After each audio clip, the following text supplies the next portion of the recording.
Ayo was editing a new episode for his online storytelling channel when a red stamp on a folded paper caught his eye under the door.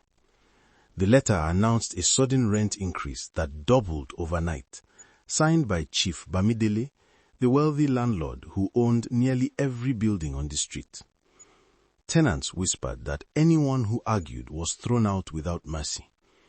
Ayo's elderly neighbor, Mama Titi, burst into tears in the corridor, clutching the same notice, her small shop barely keeping her afloat.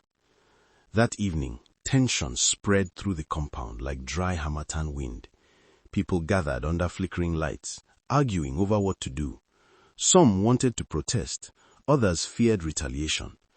Ayo noticed security guards already watching the tenants with cold eyes. He remembered stories his grandmother told about greedy rulers who lost everything through pride, and he wondered whether their modern landlord was about to become one of those stories. The compound, once lively and loud, fell silent with dread as the deadline approached. Chief Bamidele arrived days later in a sleek convoy, stepping out with polished shoes and a smile that never reached his eyes.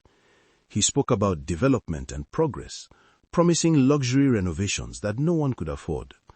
Behind him stood agents taking notes on tenants who dared to question him.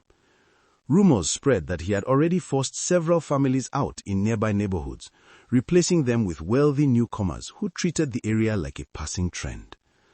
Ayo watched carefully, noticing how the landlord ignored the children playing nearby and brushed past the elderly like invisible dust.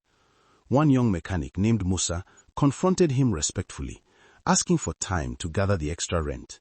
The landlord laughed and told him to learn the rules of business. The humiliation burned through the crowd, but fear kept most people quiet. Ayo felt anger rising, yet he knew rushing into conflict without a plan could make things worse for everyone. While filming everyday life for his channel, Ayo overheard construction workers complaining about cheap materials being used in the landlord's new projects. They whispered about buildings that cracked within months and tenants injured in sudden collapses.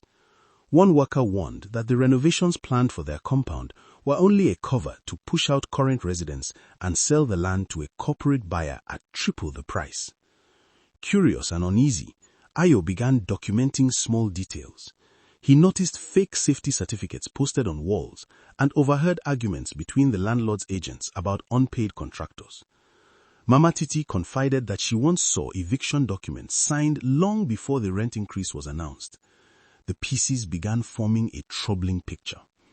Ayo realized that this was not just greed, but a carefully planned scheme that could destroy the lives of everyone he lived beside. Musa returned home one evening to find his belongings thrown onto the street. His tools, which were his only means of survival, lay scattered in the dust while strangers measured his room for renovation. Security guards refused to let him enter again.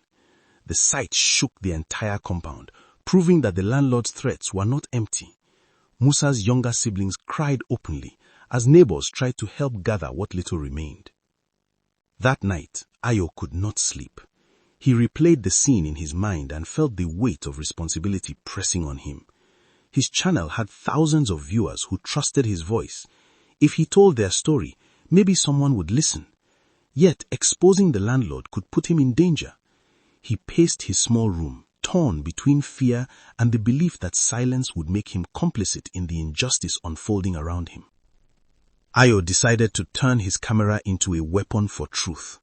He met secretly with Musa and other tenants to gather testimonials about unfair evictions and illegal practices.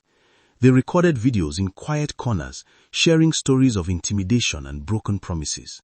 Some were afraid to show their faces, but their voices carried deep pain and courage. Ayo promised to protect their identities while still exposing the truth. Meanwhile, the landlord's agents grew more aggressive, posting final warnings and marking doors with eviction stickers. The tension pushed neighbors to unite for the first time.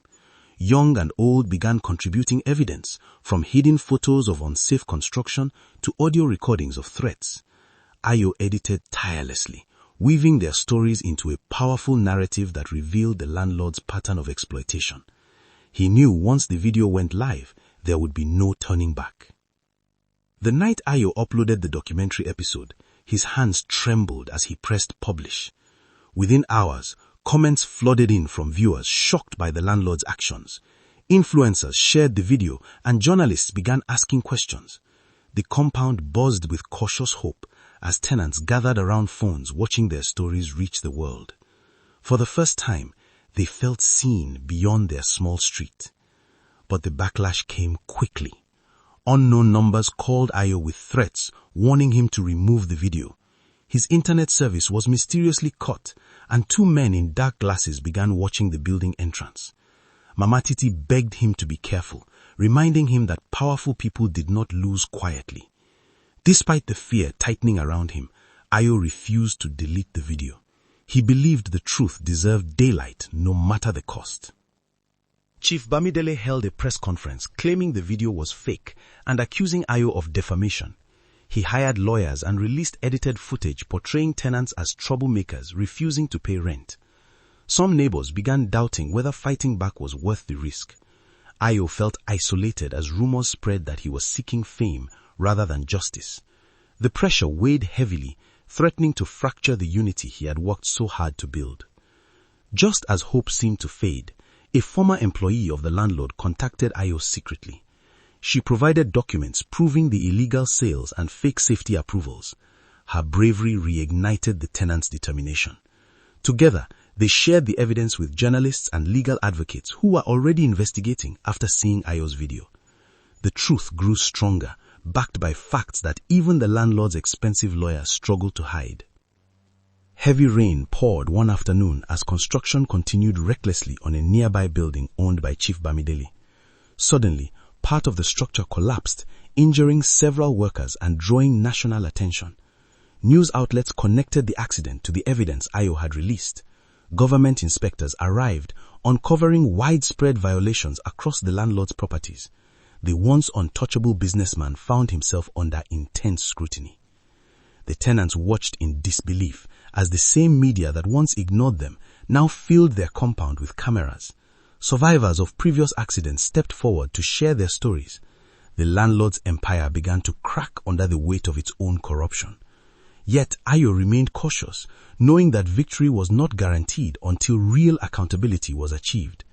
The community stayed united, refusing to be divided by fear of false promises. Court hearings stretched for weeks, revealing shocking details about forged documents and illegal evictions.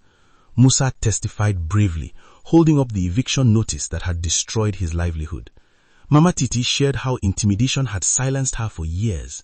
Each testimony strengthened the case against the landlord, and public support grew as more people recognized similar patterns in other cities. When the judge finally ruled against the landlord, ordering compensation for displaced tenants and criminal charges for fraud, the courtroom erupted in relief. The tenants' residents hugged one another, overwhelmed by the outcome they once thought impossible.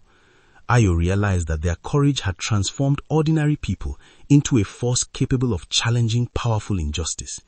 Their story spread far beyond their street, reminding viewers that even in modern cities, the spirit of old folk tales lives on through ordinary people who refuse to let greed define their future. Months later, the compound looked different.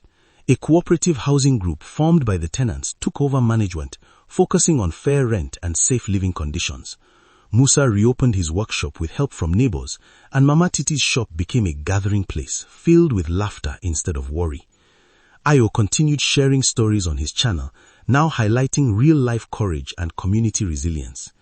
One evening, as children played freely and music echoed through the courtyard, Ayo reflected on everything they had endured. The wicked landlord had once ruled through fear, but unity and truth had broken his power. The experience taught them that silence protects injustice, while courage builds change.